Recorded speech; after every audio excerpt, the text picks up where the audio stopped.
pada hari ini saya akan menyampaikan beberapa hal gitu ya berkaitan dengan kebudayaan. Nah, ini kebetulan Direktorat KMA mendapatkan amanat gitu ya dalam sesuai dengan tugas fungsinya, mendapatkan mandatori pembinaan kepercayaan terhadap Tuhan Yang Maha Esa dan masyarakat adat. Nah, di mana permasalahan di penghayat dan masyarakat adat ini perlu hadirnya pemerintah ke masyarakat, intinya mendorong upaya-upaya pemenuhan hak penghayat kepercayaan terhadap Tuhan Yang Maha Esa. Nah, saya mengusulkan pada hari ini temanya pemenuhan hak penghayat kepercayaan terhadap Tuhan Yang Maha Esa dan masyarakat adat. Nah, dalam hal ini Direktorat KMA telah melakukan upaya-upaya percepatan pemenuhan dari sisi regulasi dan peraturan atau peraturan perundang-undangan berkaitan dengan pelindungan untuk penghayat kepercayaan terhadap Tuhan Yang Maha Esa dan juga masyarakat adat. Nah, ini sudah payung hukumnya sudah cukup kuat. Namun ada beberapa hal yang kiranya gitu perlu kehadiran pemerintah dalam mengawal dari regulasi yang sudah ada ini. Nah, salah satunya berkaitan dengan layanan pendidikan dan juga layanan sekolah-sekolah adat. Nah, yang ada di wilayah adat.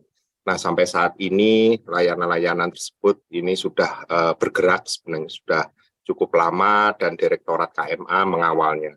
Nah, selain itu juga dalam upaya peningkatan eksistensi dari penghayat kepercayaan melalui organisasi kepercayaan dan juga masyarakat adat, Direktorat KMA mendorong melalui program-program strategis yang saat ini kita dalam arti Direktorat KMA laksanakan. Nah, selain itu juga dalam upaya mendorong pemenuhan hak-hak sipil tersebut di penghayat kepercayaan dan masyarakat adat, kami juga ada tim koordinasi antar kementerian. Nah, oleh karena itu melalui pertemuan rebuhan ini kami ingin menginformasikan capaian-capaian yang kami kerjakan dan mungkin ada hal yang strategis Kementerian Pendidikan, Kebudayaan, Riset dan Teknologi ini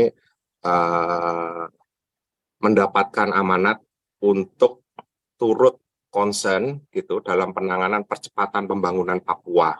Nah, dalam hal ini Direktorat KMA juga menjadi bagian untuk pemenuhan percepatan dan juga percepatan pemajuan kebudayaan di sana. Nah, selain itu juga Direktorat KMA sedang menyiapkan jalan kebudayaan di tanah Papua.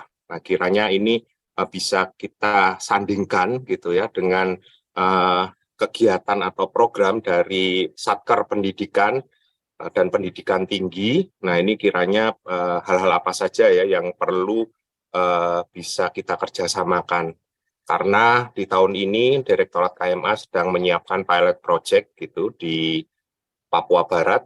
Papua itu di Papua Barat ini lokusnya di Malumkarta, Papua di Skou, dan juga di Kampung Kuel di Merauke. Nah, ini kiranya nanti ada Kapokja kami di sini hadir, ada Bu Oti yang mengawal advokasi dan juga Pak Limbeng yang selaku Pokja Kepercayaan dan Bu Harti Kapokja Pak Limbeng Pokja Masyarakat Adat dan Bu Harti Pokja Kepercayaan. Mungkin itu sebagai pembuka dalam diskusi ini, dan untuk selanjutnya kami serahkan kepada moderator. Terima kasih dan selamat berdiskusi. Intinya Direktorat KMA perlu dukungan kerja-kerja bersama dengan Satker di lingkungan Kemdikbudristek. Terima kasih. Wassalamualaikum warahmatullahi wabarakatuh dan Rahayu. Baik, terima kasih Pak Direktur, Pak Samsul Hadi. kita akan segera lanjut ya ke diskusi kita. Sebelumnya saya berpantun dulu ini. Ya. Pantunnya Malalogis Roa GP, salam manis dari BGP. Cakep. Satu lagi. Pagi-pagi ya. Naik kereta rodanya 2 dari selatan menuju utara. Mari selalu buka pagi dengan doa, salam bahagia dan sejahtera. Cakep. Mantap, Mas. Kenalkan diri dulu, Pak Haryanto. Oke, baik ya. Tak kenal maka tak sayang, Bu Nilam ya. Betul, silahkan. Jangan sudah kenal dibuang-buang gitu ya. Jangan gitu, Pak. Jangan ya. Oke, baik. Jadi saya Haryanto Batara, saya dari Balai Guru Penggerak. Kurang lebih 3 minggu yang lalu ya, saya dilantik sebagai Kepala Balai Guru Penggerak. Senang berada di antara Bapak Ibu semua sebagai keluarga besar Kementerian Pendidikan, Kebudayaan, Riset, dan Teknologi. Ya, nah bagi saya untuk Direktorat Kepercayaan Terhadap Tuhan Yang Maha Esa dan Masyarakat ini sesuatu yang baru ya. Jadi Bapak Ibu pasti banyak pertanyaan untuk hal ini. Jika ada hal-hal yang ingin ditanyakan terkait yang sudah disampaikan tadi oleh Pak Direktur, bagaimana kita bisa berkolaborasi baik dari pendidikan maupun pendidikan tinggi. Silakan Bapak Ibu.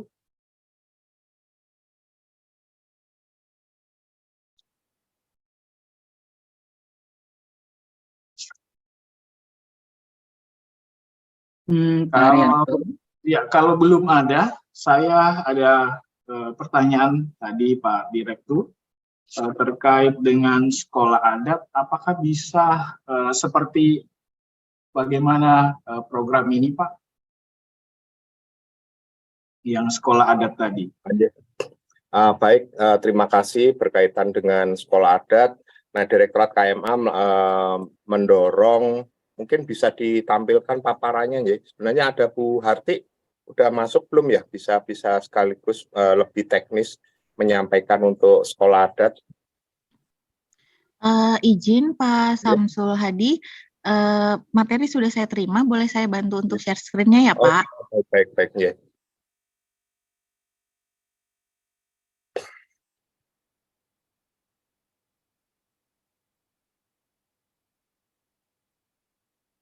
Pak Samsul Hadi, izin Pak, ada 3 PPT yang saya terima dari Bapak, mau dipaparkan satu persatu atau bagaimana Pak? Yeah, sebaiknya yang untuk sekolah adat itu yang PPT satunya. Nah, kalau ini sekolah lapang kearifan lokal Mbak, satunya PPT. Ya, PPT satunya. Tadi ada terkait dengan capaian layanan Direktorat KMA, kemudian ada layanan advokasi kepercayaan dan masyarakat adat. Nah, dan ini program ada Bu Harti bisa menyampaikan. Bu Harti udah gabung. Monggo ya. Bu Harti. Kapokja kepercayaan. Siap, baik Monggo, Pak. Bu Harti. Langsung aja ditampilkan yang untuk kepercayaan, Mbak. Siap, baik Pak. Jadi dimulai dari layanan advokasi kepercayaan dan masyarakat adat ya Pak, slide-nya. Bukan advokasi, ada satu lagi yang kepercayaan, mohon maaf. Program kerja Pokja masyarakat adat kah Pak? Bukan, yang kepercayaan. Atau Bu Harti bisa tampilkan? Betul Ibu. Iya betul, yang atas itu ya. Ibu. Mohon maaf. Yang capaian layanan ya Bu Harti ya? Betul. Oh ya, baik, siap Bu. Baik, terima kasih Bapak Ibu sekalian. Selamat pagi. Assalamualaikum warahmatullahi wabarakatuh. Salam sejahtera buat kita semua dan salam rahayu.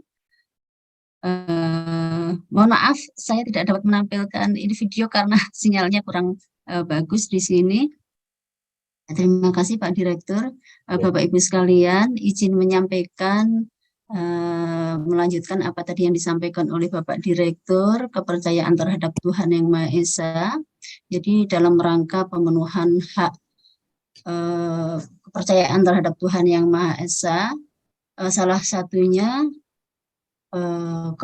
Pokja Kepercayaan melaksanakan program layanan pendidikan kepercayaan terhadap Tuhan Yang Maha Esa. Beberapa kegiatan yang dilakukan oleh dalam rangka layanan pendidikan ini dalam rangka implementasi layanan pendidikan kepercayaan terhadap Tuhan Yang Maha Esa, implementasi dari Permendikbud 27 tahun 2016.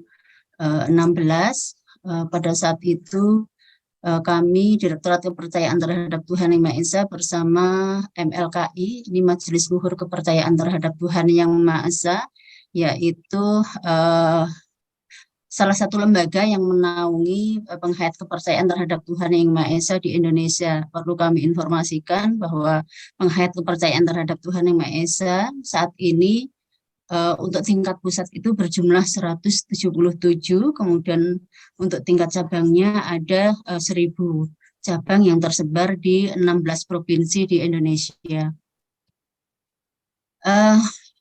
Kemudian kami bersama MLKI dalam rangka layanan pendidikan ini kami menyiapkan penyuluh pendidik kepercayaan. Kalau di kepercayaan disebut penyuluh, ini ada 402 penyuluh, dan kemudian yang melaksanakan pendidikan kepercayaan yang menyampaikan pembelajaran kepercayaan terhadap Tuhan Maha Esa itu ada 257 penyuluh yang saat ini mengajar di satuan pendidikan.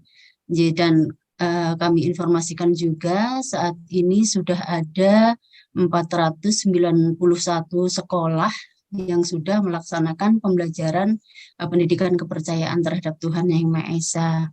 Jadi untuk kurikulum yang dipakai dalam rangka Merdeka adalah CP nomor 57 garing H garing KR garing 2022, yaitu tentang capaian pembelajaran mata pelajaran pendidikan kepercayaan terhadap Tuhan Yang Maha Esa dan budi pekerti pada jenjang pendidikan dasar dan pendidikan menengah dalam kurikulum Merdeka.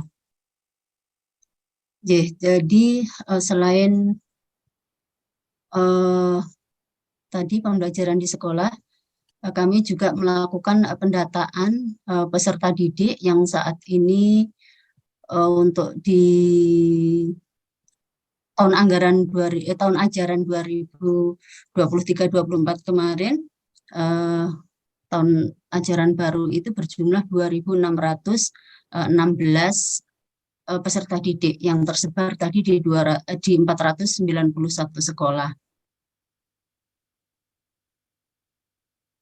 Kemudian kami juga tahun 2022 kemarin melakukan sosialisasi layanan pendidikan kepercayaan kepada 91 dinas pendidikan kabupaten kota.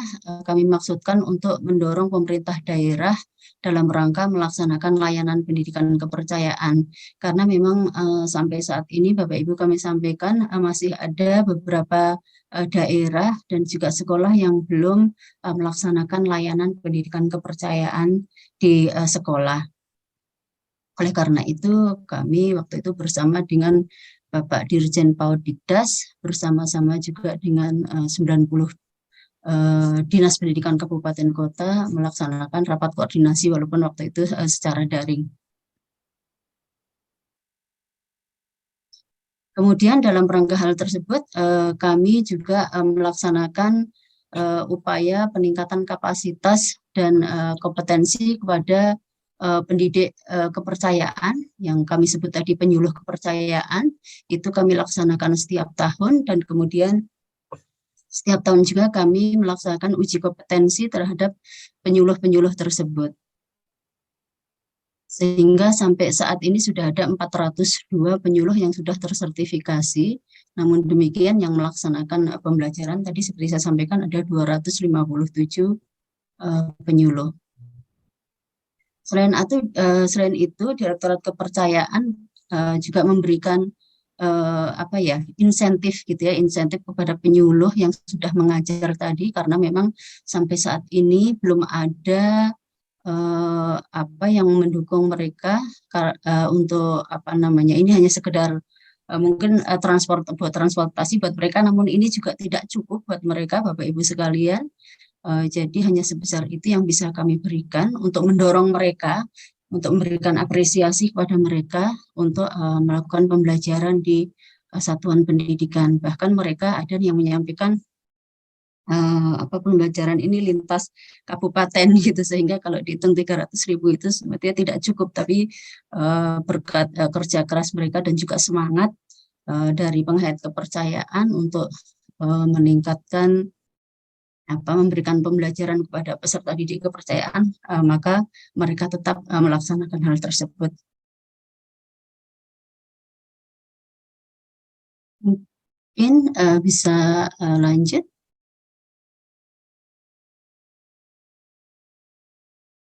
Seperti saya sampaikan tadi, selain dalam rangka peningkatan layanan kepada penghayat kepercayaan, tadi kami sampaikan, kami setiap tahun melaksanakan kegiatan peningkatan kompetensi. Tadi yang tahun ini kami melaksanakan di Sumatera Utara. Di sana itu ada 2 organisasi yang kami tingkatkan kompetensinya, yaitu ada organisasi Parmalem dan juga Si Raja Batak, itu di Sumatera Utara. Dan kemudian di Nusa Tenggara Timur di sana ada Marapu, penghayat kepercayaan Marapu. Nah, di sana kemarin juga kami melaksanakan peningkatan kapasitas untuk para pendidik kepercayaan di Nusa Tenggara Timur, di Sumba Timur. Kemudian dalam rangka peningkatan layanan tersebut, kami juga melaksanakan penyusunan materi pembelajaran kepercayaan terhadap Tuhan Yang Maha Esa dan masyarakat adat. Jadi di sini kami mendorong organisasi kepercayaan untuk menyusun materi buku pendamping. Materi buku pendamping berdasarkan ajaran dari masing-masing organisasi yang dimiliki. Jadi ini merupakan tambahan dari materi umum yang sudah ada, itu pendidikan kepercayaan yang saat ini bukunya sudah untuk K13 sudah beredar, dan untuk yang materi merdeka tentunya juga sudah ada gitu ya. Di sini kami mendorong organisasi untuk menyusun materi buku pendamping, dan untuk saat ini baru tahun ini berjalan. Kami kemarin mendampingi kepercayaan Marapu di Sumba Timur untuk menyusun materi buku pendamping ini, dan kemarin juga sudah kami minta dari Puskurbel untuk melakukan penelaahan gitu ya, apakah sudah sesuai atau belum gitu dengan kurikulum gitu. Nah, ini belum keluar, mudah-mudahan nanti segera keluar sehingga dari Marapu bisa melakukan perbaikan. Dan tahun ini juga rencana kami akan mendorong untuk Mamasa itu organisasinya Mapurondo. Kami juga mendorong untuk organisasi Mapurondo menyusun materi buku pendamping ini. Dan selanjutnya,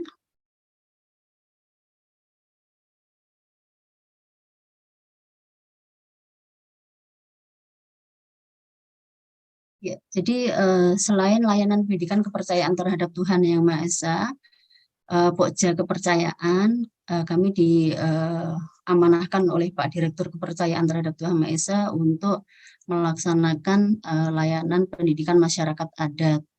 Nah, untuk layanan pendidikan kepercayaan masyarakat adat ini, saat ini kami informasikan Bapak Ibu sudah ada 123 sekolah adat yang diampu oleh beberapa NGO. Ada Aliansi Masyarakat Adat Nusantara Aman, kemudian oleh RMI, kemudian juga oleh KKI Warsi, kemudian dari Yayasan Merah Putih, Perkumpulan Silva Papo Lestari, dari Sokola Institute, dan juga Marungga. Nah, ini yang Marungga ini baru. Total semuanya ini di tahun 2023 ini ada 123 sekolah adat. Nah, model pembelajaran yang dilakukan ini model pendidikan kontekstual, yaitu model terintegrasi, yaitu memasukkan unsur pendidikan adat ke dalam sistem pendidikan formal. Kemudian juga model komplement di sini juga sudah di paparan juga sudah ada, ini bersifat melengkapi pendidikan formal dalam masyarakat adat. Kemudian model yang ketiga yaitu model konservatif, yaitu model ini bersifat eksklusif dan tidak terintegrasi dengan pendidikan formal. Kemudian keempat adalah model transformasi. Ini hampir sama dengan konsep dengan konservatif. Model ini membuka kesempatan bagi peserta didik. Halo, apakah masih bisa didengar? Bisa, Iya, Bu bisa, Hati, Bu. masih dengar. Ya, mohon maaf, ini agak kersak-kersak di sini, gitu. Jadi selain itu, Bapak Ibu sekalian,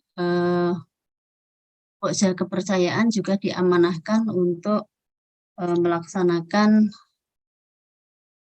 kegiatan pemberdayaan KMA. Ini juga dalam rangka untuk pemenuhan layanan terhadap kepercayaan terhadap Tuhan Yang Maha Esa, yaitu kami melaksanakan kegiatan penguatan lembaga kepercayaan. Tadi yang kami sampaikan ada 177 organisasi tingkat pusat. Kami memberikan penguatan kepada mereka. Kami memberikan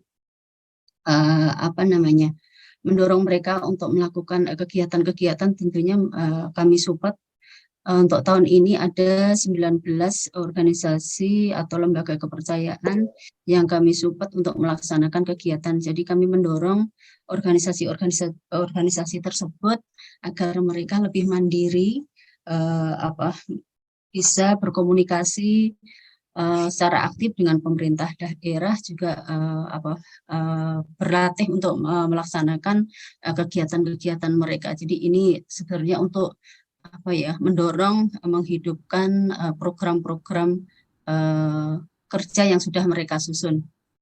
Kemudian selain itu juga ada pemberdayaan untuk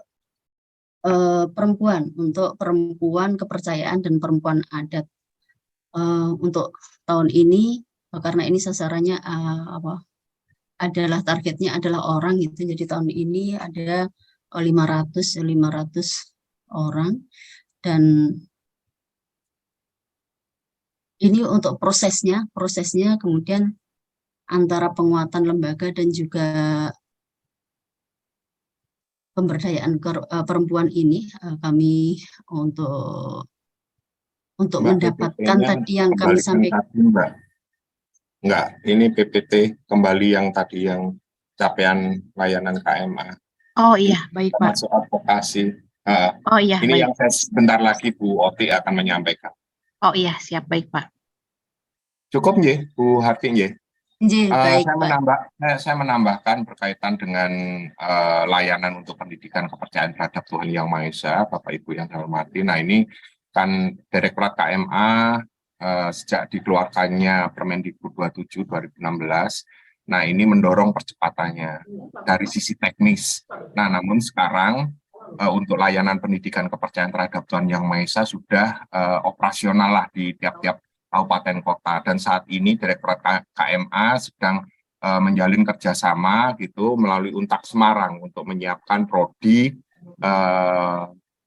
pendidikan kepercayaan terhadap Tuhan Yang Maha Esa, dengan harapan ke depan gini tenaga penyuluh yang selama ini sebagai skoci penyelamat lah istilahnya, karena sesuai dengan amanat Undang-Undang Sisdiknas ini urusan wajib gitu, harus terpenuhi. Oleh karena itu Direktorat KMA mendorong percepatannya, dan ini mungkin kepada kawan-kawan dari Paudi Dasmen gitu, karena kemarin Bu Sesjen juga mengingatkan gitu untuk Direktorat KMA jangan sampai offside gitu ya dalam melaksanakan tugas fungsinya. Nah, karena untuk layanan pendidikan ini sedang proses nanti dilanjutkan penanganannya oleh teman-teman Paudidasmen. Perlu kami informasikan kepada kawan-kawan dari Satker Pendidikan, nah kiranya sesuai dengan langkah-langkah yang sudah kami lakukan. Nah ini monggo nanti dari kawan-kawan dari Satker Pendidikan bisa melanjutkan.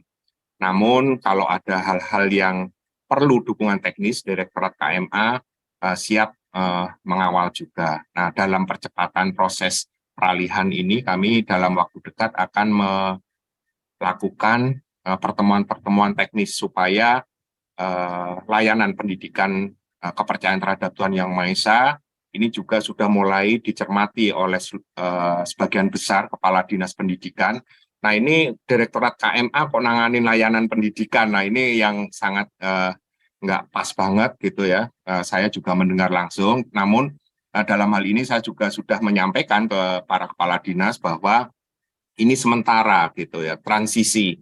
Karena dukungan teknis ini Direktorat KMA berusaha segera melengkapi semuanya. Nah, sekarang sudah lengkap dan kiranya ke depan untuk pengawalan layanan pendidikan kepercayaan ini bisa dilanjutkan atau kita bekerja sama gitu ya dengan Satker Pendidikan. Dan sesuai dengan kewenangan pusat dan daerah, perlu kami informasikan bahwa untuk kepercayaan terhadap Tuhan Yang Maha Esa menjadi kewenangan pusat. Nah ini secara otomatis untuk sifatnya kekhususan layanan pendidikan kepercayaan ini ditangani oleh Kementerian Kemdikbudristek seperti itu. Nah ini kiranya bisa kita diskusikan pada hari ini sehingga Bapak Ibu dari Satker Pendidikan ini juga perlu tahu sejauh mana layanan-layanan untuk pendidikan kepercayaan terhadap Tuhan Yang Maha Esa. Nah, kalau untuk sekolah adat saya kira cukup jelas Direktorat KMA mendukung dari sisi teknis kearifan lokalnya gitu Bapak Ibu. Jadi tidak masuk ke pendidikannya karena untuk sekolah adat atau pendidikan adat ini sebagian besar dikelola oleh masyarakat adat langsung dan ada beberapa yang terintegrasi di sekolah.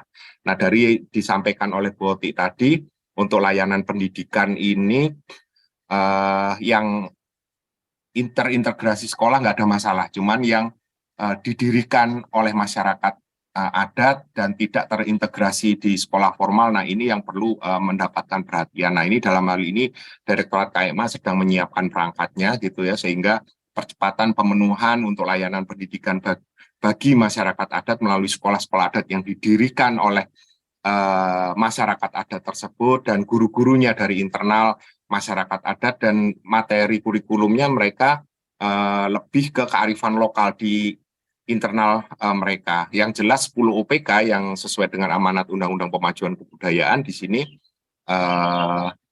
untuk layanan sekolah adat, pendidikan adat pada masyarakat adat. Nah ini mereka yang menentukan dan kami mendorong bagaimana strategi temu kenali, potensi, dan bagaimana mereka mentransfer pengetahuan dari yang tua ke yang muda. Mungkin itu dan kami lanjutkan berkaitan dengan mohon izin ya Bapak Moderator biar ini mengingat waktu bisa kita lanjut. Pak Direktur, ya, waktunya kurang lebih 5 menit lagi. Untuk ini sekali saya tambahkan berkaitan dengan percepatan pemajuan kebudayaan di Papua. Pak Limbeng silakan. Ya, baik Pak Direktur, Bapak Ibu semuanya, Assalamualaikum warahmatullahi wabarakatuh, Om Swastiastu, Namo Buddhaya, salam kebajikan, salam Nusantara, dan Rahayu. Baik, kami mungkin sedikit saja akan menyampaikan berkaitan dengan salah satu kegiatan yang ada di KMA, khususnya kami di Pokja Masyarakat Adat. Ini sudah...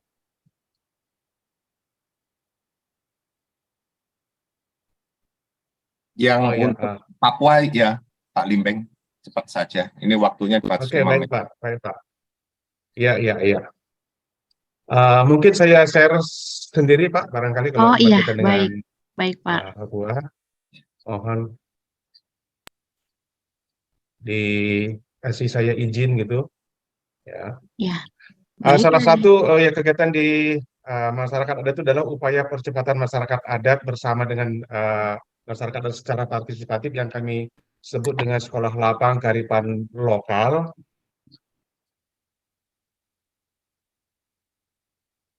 Oke. Ya, kami sampaikan mau banyak, tapi nggak apa-apa. Ini ke sekolah lapang kearifan lokal ini adalah upaya percepatan kemajuan kebudayaan yang dijalankan secara partisipatif bersama dengan masyarakat adat. Jadi memang fokus kita itu adalah masyarakat adat, dan ini dirancang sebagai program penguatan kapasitas ya subjek dalam rangka pelindungan, pengembangan, pemanfaatan dan pembinaan kekayaan budaya yang dimiliki oleh masyarakat. Jadi sasaran kita memang pandu-pandu budaya itu kami menyebutnya adalah anak-anak muda yang kemudian bisa menggali informasi kepada empu-empu budaya, dan empu budaya ini mentransmisi pengetahuan-pengetahuan mereka kepada anak-anak muda ini, dan kita harapkan nanti anak-anak muda ini akan bisa menggerakkan kebudayaan sehingga kebudayaan di daerah mereka itu bisa maju ya. Jadi kita sifatnya adalah memfasilitasi saja sih sebetulnya gitu ya, bagaimana memberikan kemudahan-kemudahan bagi masyarakat itu mengekspresikan kebudayaan mereka dalam rangka 10 OPK kemudian yang fokus kita. Walaupun di tahun-tahun setiap tahunnya kita membuat tema-tema, seperti tahun 2023 ini kita membuat tema adalah peta jalan pangan masyarakat adat. Ini berkaitan dengan isu-isu yang lain sih sebetulnya, bagaimana kemudian bisa masuk kebudayaan di isu-isu nasional seperti katakanlah stunting gitu ya, ataupun ketahanan pangan dan seterusnya begitu ya. Kami sudah melakukan sebetulnya sejak 2 tahun yang lalu, ini lokasi-lokasi yang sudah kita sasar, ada sekitar 14 desa. Kemudian kita sudah memiliki panduan sekolah lapang kearifan lokal namanya, dan ini tentunya sesuai dengan proses bisnis kita. Mohon maaf karena 5 menit saya agak cepat gitu, yaitu memang kita menyasar masyarakat adat atau setidaknya pemerintah daerah itu sudah memberikan rekomendasi kepada kita, karena penetapan masyarakat adat itu adalah berdasarkan peraturan daerah ataupun Perbuk, peraturan bupati gitu ya. Nah, jadi ada berkaitan dengan yang kita sasar itu adalah melihat status pengakuan itu yang tadi Perda atau Perbuk gitu. Kemudian kondisi geografisnya seperti apa, hubungan sosial budayanya seperti apa, kapasitas internalnya seperti apa. Ini sebelum kita melakukan lokus-lokus di mana akan kita lakukan SLKL. Karena SLKL itu sendiri prinsip-prinsipnya adalah berpusat pada subjek, masyarakat adat itu sebagai subjek, kemudian setara dan partisipatif sama berbagi praktik baik, dan karena ini nanti bisa diduplikasi oleh, kalau Pemda berminat nanti ataupun lembaga-lembaga lain yang berminat untuk melakukan seperti ini, sebetulnya bisa praktik baik ini bisa diduplikasi gitu. Kami harapkan seperti itu. Jadi praktik baik contoh yang kita lakukan SLKL di tempat-tempat itu kita harapkan bisa diduplikasi sehingga bisa secara bersama-sama kita bergotong royong gitu ya. Dan paling penting juga bagaimana isu-isu yang akan diangkat itu sekaligus keberlanjutan sebetulnya yang paling penting begitu. Nah, ini cara-caranya, mulai dari pemetaan karakteristik sampai yang kami sampaikan tadi, sampai penentuan fasilitator SLKL. Tahapannya adalah pembekalan dan penguatan kapasitas pandu budaya. Pandu budaya ini anak-anak muda itu, kemudian bagaimana mereka itu menggali, praktik temu kenali objek pemajuan kebudayaan, melalui pengamatan, wawancara dengan tokoh-tokoh budaya yang ada di wilayah adat itu sendiri, dan mereka kemudian akan menyusun narasi temu kenali gitu ya, dengan ini kita latih betul-betul. Nanti hasil dari OPK ini akan dikurasi, narasi temu kenali itu review tulisan, mungkin ada foto-foto, ada narasi, mungkin ada video yang dibuat. Kemudian anak-anak muda itu kita arahkan dan kita ajak berpikir mau kita apakan kebudayaan kita ini. Nah, jadi seperti itu. Nanti sampai pada pengembangan dan pemanfaatan, kemudian biasa juga kita katakan itu ekspresi kebudayaan masyarakat, dan bisa festival budaya, pasar budaya, pekan budaya, dan seterusnya. Tetapi bukan hanya ini, bisa saja produk-produk yang lain yang buat dalam bentuk tulisan dan seterusnya begitu ya. Oke, jadi dalam hal ini kami sebetulnya membutuhkan fasilitator dari untuk pengenalan pemajuan kebudayaan ini, pencatatan OPK, penyiapan hasil temu kenali, rintisan mungkin barangkali gitu, ataupun memanfaatkan yang sudah ada seperti mungkin rintisan badan usaha milik badan usaha masyarakat, ataupun mungkin dengan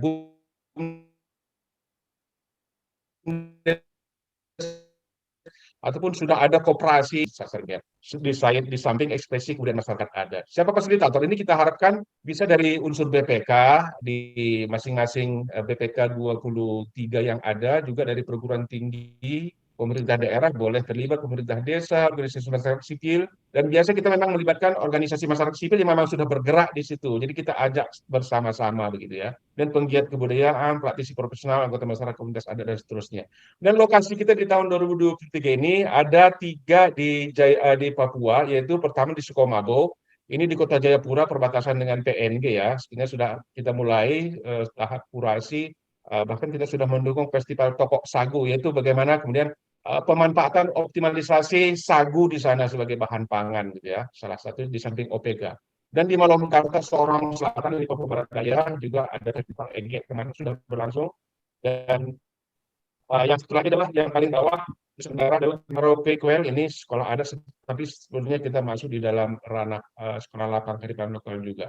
Yang ketiga ada di Hoelea 2, ini masyarakat adat Kedang dan Lama Holot. Di Lembata itu ada 2 masyarakat adat, ada 2 ya, yaitu suku Kedang dan Lama Holot. Ya. Juga di IKN PPU Kalimantan Timur, suku Laut Kabupaten Lingga Kepri, dan Flores Timur, Solok, dan Adonara. Juga salah satu yang akan kita lakukan di Pulau Jawa itu di Garut, Jawa Barat. Ya, di Jawa Barat ya. Dan Malomkarta ini saya cepatkan saja Lembata seperti apa. Mungkin biar tahu juga penguatan. Salah satu di kegiatan kita juga adalah penguatan lembaga adat. Penguatan lembaga adat ini adalah upaya meningkatkan kemandirian lembaga masyarakat adat. Yang kita salah satu sebenarnya ada 4 hal yang akan dikuatkan. Penguatan manajemennya, kemudian pembentukan kader, kemudian perluasan akses jejaring ataupun kemitraan, dan peningkatan partisipasi dalam berbagai perundang-undangan ataupun kebijakan, gitu ya, supaya masyarakat itu lembaganya itu bisa lebih mandiri seperti itu. Alur pelaksanaannya kita memberikan borang untuk isian dipublikasi ke masyarakat. Mereka akan mengisi, setelah mengisi baru akan kita lakukan asesmen ya kelembagaannya. Dan yang terpilih itu kita akan lakukan workshop secara bersama-sama. Dan implementasi rencana aksinya seperti apa dari lembaga-lembaga adat itu baru dilakukan pembelajaran bersama-sama. Kemudian mereka melaksanakan kegiatannya masing-masing sesuai dengan apa yang mereka ajukan di dalam proposal itu, ya, pelaksanaan penguatan lembaga adat ini. Dan kita lebih arah mensupervisi saja. Jadi mereka memang kita berikan kesempatan untuk menata lembaganya itu secara mandiri dengan melihat potensi-potensi yang ada maupun siapa-siapa yang mungkin bisa terlibat di sana di daerahnya itu. Gitu ya. Jadi kita lebih memfasilitasi. Contoh kegiatannya ini konsolidasi sumber daya di daerah,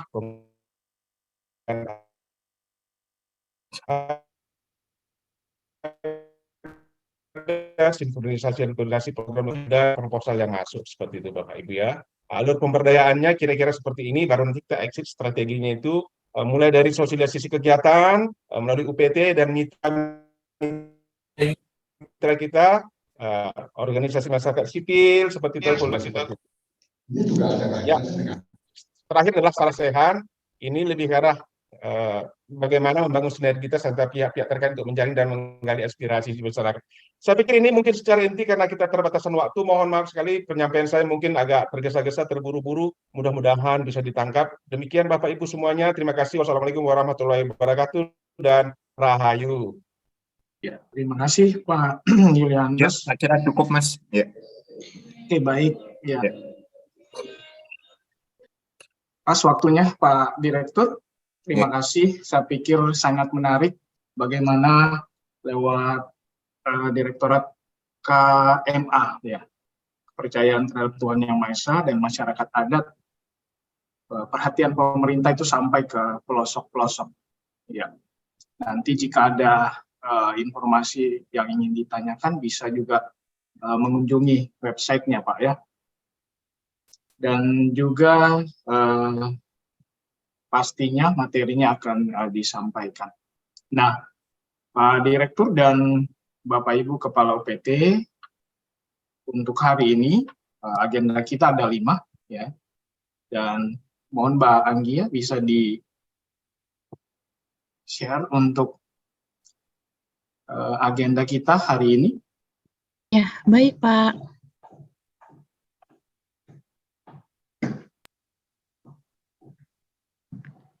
Ya, ini izin Pak agenda kita pada pagi hari ini Pak. Iya, terima kasih Mbak Anggia. Selanjutnya kita akan masuk ke agenda yang kedua. Ini update PSP terkait dengan buku sekolah penggerak ya. Disilahkan untuk PDM 01, waktunya 20 menit, sudah termasuk nanti tanya jawab. Disilahkan. Ya, baik, terima kasih Pak Arianto. Assalamualaikum warahmatullahi wabarakatuh. Selamat pagi, salam sejahtera bagi kita semua yang kami hormati, Bapak Ibu Direktur dan Bapak Ibu Kepala UPT. Kami dari Pokja Kinerja PDM 01 tentang program sekolah penggerak akan menyampaikan beberapa hal update informasi progres implementasi program sekolah penggerak. Ada 4 hal yang akan kami sampaikan di kesempatan pagi hari ini. Yang pertama, progres PMO bulan Juli ya, typo seperti ini, Juli tahun 2023, kemudian progres penyaluran dan pengembalian BOSP kinerja tahun 2023 untuk program sekolah pelaksana PSP. Kemudian yang ketiga, progres keterisian dashboard UPT untuk program sekolah penggerak, ini yang merepresentasikan tingkat level komitmen Pemda terhadap dukungan program PSP. Kemudian yang keempatnya tentang survei pengimbasan dan implementasi kurikulum merdeka. Kita mulai dari poin 1 dulu, lanjut saja. Ini PMO bulan Juli tahun 2023, ini kami ambil kemarin jam 5:30 sore ya. Ini kami monitor di dalam aplikasi PMO. Di sini Bapak Ibu sekalian kami mengingatkan ketika PMO dilakukan 2 tahap ya. Yang pertama rapat persiapan PMO, ini adalah pertemuan antara UPT Kemdikbudristek yang ada di provinsi, baik itu UPT dari PDM yaitu BPMP, UPT yang ada di GTK yaitu BGP, dan UPT yang di bawah Ditjen Vokasi. Di sini sudah terlihat daftar progresnya yang belum sampai dengan pertengahan bulan Juli ini ya, kita masih ada waktu sampai dengan akhir Juli. Ya, saya bacakan yang merah-merahnya saja, berarti yang merah ini belum dilakukan pertemuan antara PMO, rapat persiapan PMO, yaitu pertemuan 3 UPT tadi, dan rapat PMO daerah, pertemuan antara 3 UPT Kemdikbudristek dengan pemerintah daerah. Nah, ini izinkan saya untuk membacakan provinsi yang belum melakukan rapat PMO. Yang pertama Maluku, ini belum, Maluku Utara, Nusa Tenggara Barat, Nusa Tenggara Timur, kemudian ada Riau, ada Sulawesi Utara, dan Sumatera Selatan. Yang mungkin di sisa waktu pertengahan bulan Juli ini bisa dilakukan PMO sebagai bentuk pengawalan program Merdeka Belajar yang dikawal di Kemdikbudristek. Nah, ini Bapak Ibu sekalian, di sini ada rapat persiapan PMO yang belum dilakukan, namun rapat PMO dengan Pemda sudah dilakukan. Ya, saya bacakan aja, ada Jawa Timur, ada Kalimantan Selatan, ada juga Kalimantan Timur, kemudian ya 3 ini barangkali nanti depannya sebelum ketemu dengan pemerintah daerah, baiknya untuk 3 UPT Kemdikbudristek yang ada di daerah ini bisa bertemu terlebih dahulu agar isu-isu kemudian menyamakan persepsi bisa dikawal bersama-sama ketika sebelum ketemu dengan pemerintah daerah. Baik, lanjut. Ya, Bapak Ibu sekalian, ini beberapa item yang perlu diperhatikan dalam pelaksanaan PMO level daerah. Yang pertama, PMO level daerah mulai bulan Juli ini dilakukan minimal 1 kali dalam 2 bulan. Ya, yang semula 1 kali setiap bulan, sekarang Bapak Ibu bisa melakukan PMO 1 kali dalam 2 bulan. Ini minimal ya Bapak Ibu sekalian. Namun jika di tengah jalan ada hal-hal yang perlu segera dibahas dengan pemerintah daerah, ini tidak menutup untuk dilakukan rapat PMO dengan pemerintah daerah. Kemudian Bapak Ibu sekalian yang kami hormati, tadi sudah kami sampaikan bahwa PMO level daerah dilakukan 2 tahap, ya, yaitu pertama pra PMO, yaitu pertemuan antara UPT Kemdikbudristek, ini saya ulangi, antara BPMP, BGP, dan BBPMPV. Ada yang bocor.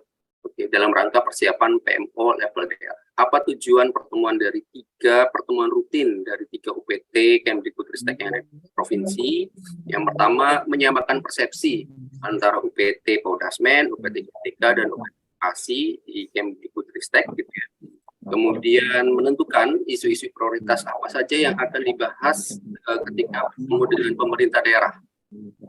Kemudian yang ketiganya, ketiga UPT tadi menyusun bahan dan strategi pembahasan kira-kira apa yang akan dijadikan tujuan saat bertemu dengan pemerintah daerah di bulan ini misalnya ya. Jadi sudah disepakati target ya pertemuan ketika bertemu dengan pemerintah daerah di bulan maksud.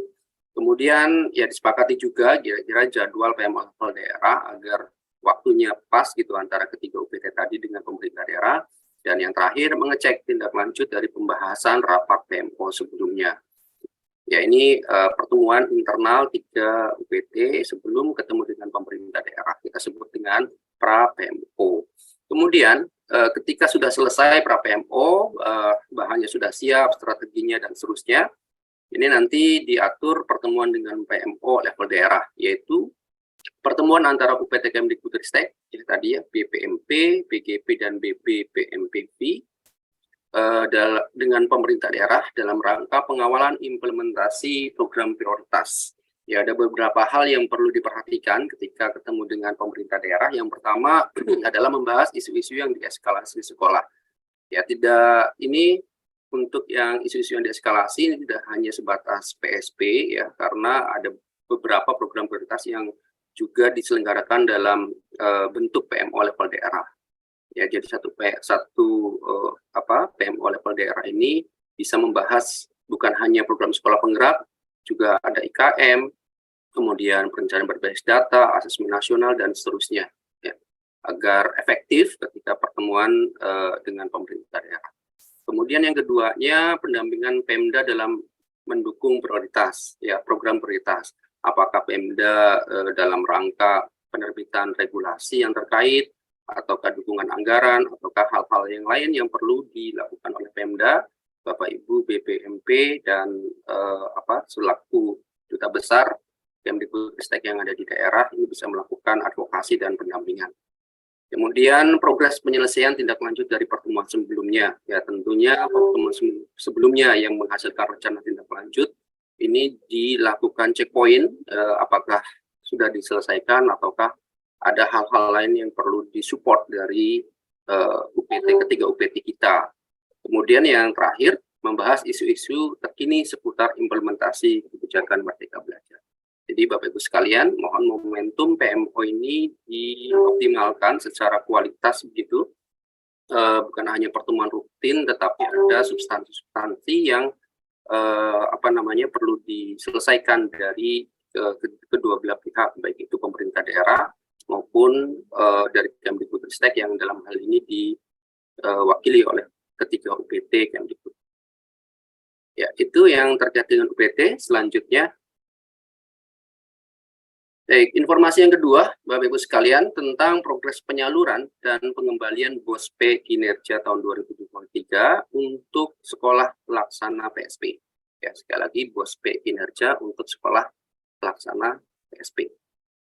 Baik, dari total pelaksana PSP Angkatan 1, Angkatan 2, dan Angkatan 3 yang berjumlah 14.228, Bapak Ibu sekalian, terdapat sejumlah 241 sekolah yang tidak mendapatkan BOSP kinerja dengan alasan sekolah bukan penerima BOSP reguler. Nah, yang sebelah kiri warna putih ini adalah total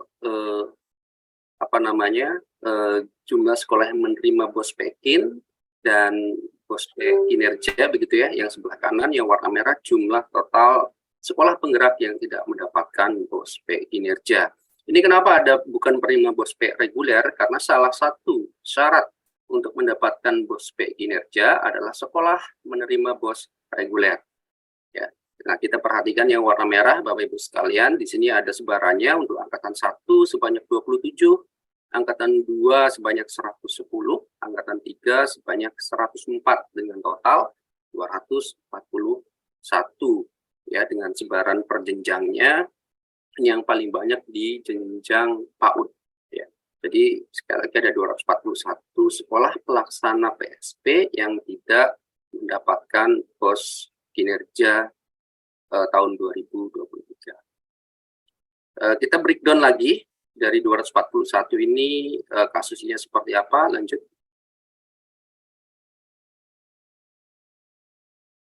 Baik, alasan satuan pendidikan tidak masuk ke dalam daftar SK penerima BOSP kinerja 2023 dikarenakan dua hal. Ya, kita zoom in lagi. bukan penerima BOSP reguler, ya, itu sebanyak 231 satuan pendidikan dan tidak ada alokasi perpres 10 satuan pendidikan. Ya, bukan penerima BOSP reguler ini dikarenakan beberapa hal, ya. Yang pertama, Dapodik dari sekolah tersebut tidak melakukan sinkronisasi sehingga tanggal 31 Agustus tahun 2022 kemarin. Kemudian satuan pendidikan swasta ini menyatakan menolak BOSP reguler. Kemudian satuan pendidikan merupakan satuan pendidikan kerjasama atau disebut dengan SPK. Kemudian izin operasional satuan pendidikannya sudah expired atau belum diperpanjang, gitu ya, sehingga kita nyatakan tidak valid. Kemudian satuan pendidikan terlambat dalam melakukan pelaporan BOSP kinerja tahun sebelumnya. Kemudian rekening satuan pendidikan tidak valid. Ya, ini sejumlah 231. Nah, adapun 10 sekolah penggerak pengganti yang tidak ada di alokasi perpres, ini merupakan satuan pendidikan PSP yang dinyatakan sebagai pengganti, ya, yang baru ditetapkan setelah terbit perpres dari alokasi dana BOSP kinerja, sehingga mengakibatkan sekolah penggerak tersebut tidak terhitung dalam alokasi perpres BOSP kinerja. Jadi ada kelompok 231 satuan pendidikan karena masalah tidak menerima BOSP reguler, dan ada 10 satuan pendidikan yang tidak ada di alokasi perpres karena sebagai sekolah pengganti yang baru ditetapkan setelah perpres terbit. Lanjut. Baik. Ini kita zoom in lagi, Bapak Ibu sekalian, jumlah sekolah penggerak yang tidak menerima dana BOSP kinerja berdasarkan Kemdikbudristek nomor 3/P/2023. Ini tadi sudah kami sebutkan penyebab-penyebabnya kenapa satuan pendidikan tersebut tidak menerima BOSP reguler. Yang izin tidak valid dalam hal ini SK izin operasionalnya sudah expired sebanyak 111, kemudian menolak BOSP KIN juga sama 111, rekening BOS-nya tidak valid ada 3, sekolah SPK ada 2, tidak sinkron Dapodik per tanggal 31 Agustus ada 4, sehingga sejumlah 231. Yang sebagai sekolah pengganti tadi ada 10, sehingga total 241. Lanjut. Nah, Bapak Ibu sekalian, kondisi saat ini telah ditetapkan tambahan penerima BOSP reguler sesuai dengan Kemdikbud nomor 177/P/2023 tentang perubahan Kemdikbudristek nomor 3, penambahan satuan pendidikan penerima dana BOSP kinerja. Dari 241 satuan pendidikan tadi yang tidak menerima BOS, maka ada beberapa diskresi, ya. Di antaranya adalah 10 satuan pendidikan penerima BOSP reguler tahun ajaran 2023. Ini adalah sekolah yang pengganti tadi, Bapak Ibu sekalian. Kemudian di antara 241 tadi ada 97 satuan pendidikan penerima BOSP reguler, ya, tambahan. Ini karena selama dari bulan Agustus sampai dengan bulan Maret tahun 2023, satuan pendidikan tersebut telah memperbaiki datanya, baik itu nomor rekeningnya, kemudian SK izin operasionalnya, Dapodiknya, dan seterusnya. Sedangkan sisanya sebanyak 134 satuan pendidikan terkendala syarat dan kriteria. Artinya selama dikasih waktu cukup panjang, ya, dari Agustus sampai dengan Maret 2023, datanya masih belum diperbaiki, sehingga 134 saat tadi kan isi aja sudah sendiri. Oke, 134 satuan pendidikan kendala syarat dan kriteria ini tidak mendapatkan alokasi BOSP kinerja tambahan. Ya, artinya 10 plus 97 ini yang akan sedang disiapkan anggarannya dari Direktorat Lingkungan Dirjen Poldasmen untuk menerima tambahan dana, bukan tambahan dana, ya, pengganti BOSP kinerja dikarenakan penyalurannya sudah ditetapkan. Ya. Lanjut.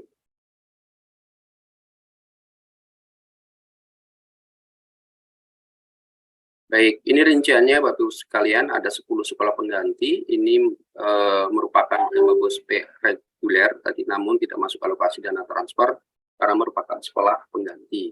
Ini nanti ke depan yang 10 sekolah ini akan dialokasikan dari anggaran direktorat untuk pengganti BOSPE kinerja.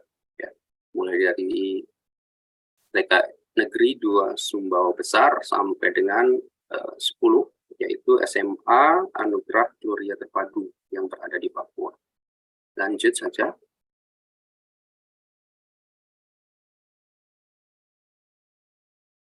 Nah, Bapak Ibu sekalian, selain dari sekolah-sekolah yang akan dialokasikan BOSPE kinerja susulan, begitu ya, anggarannya dari direktorat, ini juga terdapat sekolah yang harus mengembalikan BOSPE kinerja dengan alasan 2 hal, yaitu dibatalkan, ya, dibatalkan mungkin karena diganti sekolahnya dengan sekolah lain, namun anggaran BOSPE kinerjanya sudah terlanjur masuk ke dalam sekolah tersebut.